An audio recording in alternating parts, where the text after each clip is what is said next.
დღესვე საქართველოს პრემიერმა და პარლამენტის თავმჯდომარემ შეფასებები გააკეთეს გიორგი ბარამიძის განცხადებაზე, რომელზეც პროკურატურამ ძიება ღალატის და საბოტაჟის მუხლით დაიწყო. თავდაპირველ განცხადებაზე კიდევ უფრო მძიმე რეაქცია მოყვა გია ბარამიძის განმარტებას და მოგვიანებით გავრცელებულ ვიდეო მიმართვას. ნაციონალური მოძრაობის ერთ-ერთ ლიდერს გამოძიების კითხვებზე პასუხის გაცემა მოუწევს. სამშობლოს ღალატი და საბოტაჟი აფხაზეთის ომის დროს ტყვეების გაცვლის პროცესზე გაკეთებულ განცხადებასთან დაკავშირებით პროკურატურამ გამოძიება ორი მუხლით დაიწყო. საფუძველი ვეტერანთა სახელმწიფო სამსახურის გახდა. საგამოძიებო უწყებამ უკვე გამოკითხა კობა კობალაძე განცხადებამ, რომლითაც გია ბარამიძემ ქართველ მეომრებს ტყვეების დახვრეტაში დასდო ბრალი, მეორე მხარე კი პოზიტიურ კონტექსტში ახსენა და მათი ქმედებები რუსული დისციპლინის გავლენით ახსენა, განსაკუთრებით ვეტერანები გააღიზიანა. აფხაზეთის ომის მონაწილეები ბარამიძის რიტორიკას მიზან მიმართულ პროვოკაცია და ქართველი მეომრების შეურაცხყოფა დაფასებენ და ნაციონალური მოძრაობის ლიდერისგან ბოდიშის მოხდას ითხოვენ. თავად განცხადების ავტორი კონტექსტის დამახინჯებაზე მიუთითებს, მის წინააღმდეგ გაღწრულ საქმეში კი პოლიტიკურ მოტივებს ხედავს. ომის უმძიმეს დანაშაულთან საქართველოს მეომრების დაკავშირებას არანაკლებ მწვავე შეფასებები მოყვა პოლიტიკურ წრეებში მმართველ გუნდთან ერთად. ოპოზიციის უმრავლესობაც თანხმდება, რომ ბარამიძის განცხადება სახელმწიფო ინტერესებს ეწინააღმდეგება. ოპოზიციონერ პოლიტიკოს სოლიდარობას მხოლოდ მშობლიური პარტია უცხადებს.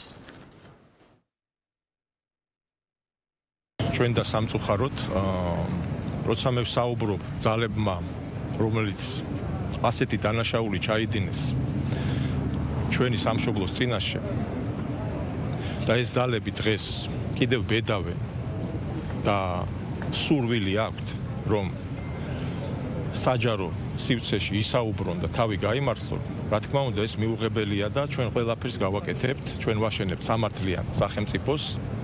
არასდროს დამოუკიდებლობის აღდგენის შემდეგ ასეთი თავისუფალი, დამოუკიდებელი, თავის თავზე დამოუკიდებელი სახელმწიფო არასდროს ყოფილა, მაგრამ ჩვენი ვალდებულებაა, რომ ავაშენოთ სამართლიანი სახელმწიფო და ყველას, ვინც არ უნდა იყოს, ის სათანადო პასუხი გაეცემა. სამართლებრივ მხარეს რაც შეეხება, ამას შესაბამისი უწყებები დაადგენენ, მაგრამ რაც შეეხება არასამართლებრივ მხარეს, მორალურ მხარეს, ეს არის უბრალოდ ამაზრზენი, რაც თქვა ამ ადამიანმა.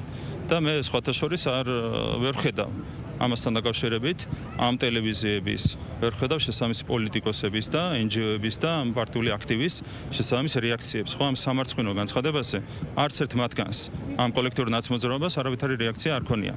კოლექტიურ ნაცმოძრაობას თავისი პირველით ფორმულათი, თავისი პარტიული აქტივით, თავისი პოლიტიკური პარტიებით არავითარი რეაქცია არ ქონია ამ სამარცხვინო განცხადებაზე, ამ აზრზე განცხადებაზე, რაც გააკეთა გიორგი ბარამიძემ. რაც შეეხება სამართლებრივ მხარეს, ამასაც შესაბამისი უწყებები მიიღებენ გადაწყვეტილებას. ეს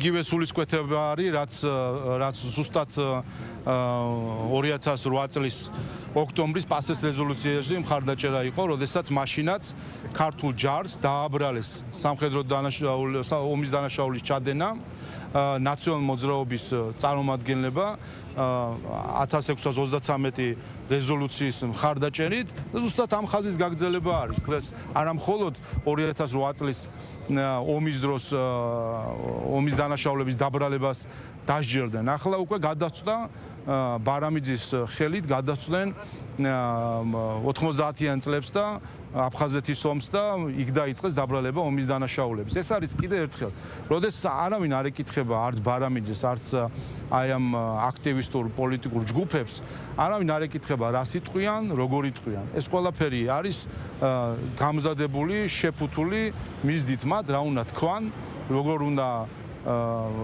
ვის რა უნდა დააბრალონ და როდის რა უნდა გაათეთრონ და როდის რა უნდა გააშალონ. ასე რომ აქ საფიქრალი ის არის, საიდან მოდის ეს დავალება, რატომ ალაპარაკეს ბარამიძეს ის, რაც ილაპარაკა.